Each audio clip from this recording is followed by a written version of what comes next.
Grandmother gave her grandson a piece of red meat. The granddaughter, however, could only watch enviously from the side. Seeing this, the older sister tried to serve a piece of meat to her younger sister, but as soon as she reached out with her chopsticks, the grandmother slapped them away. The grandmother believed that girls were worthless and that eating was useless for them. Only the grandson was considered the heir of the family, destined to attend college and bring glory to the family. Unbeknownst to her, the burden she despised would become a billionaire female CEO in 7 years. One day, the older brother received his admission notice from a junior college. The whole family was overjoyed. The grandmother was especially excited, shouting about bringing glory to the family. To raise the tens of thousands of dollars needed for the brother's tuition, the father planned to sell the old house where the sisters lived and have them move to the living room. The girl was extremely anxious upon hearing this, as she would also be taking the college entrance exam next year and needed a quiet study environment. When she tried to object, the father said that after finishing high school, she should just get married and not waste money on college. The girl had had enough of this family's male favoritism. She understood that education was her only way out. From that day on, she studied relentlessly, determined to prove herself better than the boys. Indeed, hard work pays off. A year later, the girl excitedly received her admission letter from MIT and wanted to share the joy with her family. But except for her mother and sister, no one else was happy for her. Her mother said it was a great achievement for the family, but the grandmother said that due to their poor financial situation,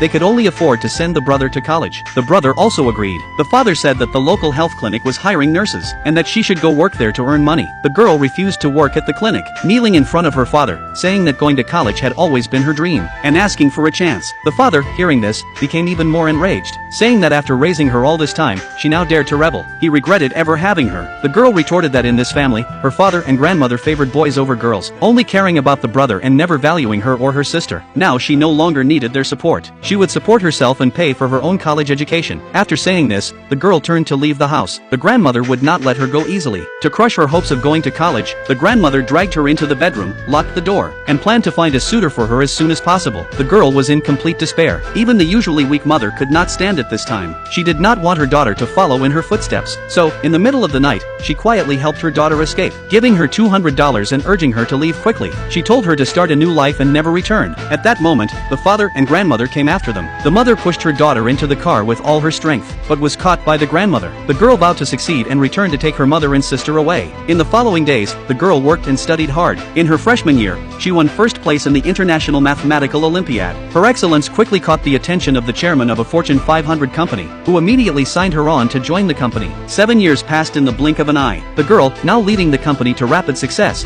became a legendary figure in the industry. However, she had signed a confidentiality agreement, so she had been unable to contact her family during these 7 years, as her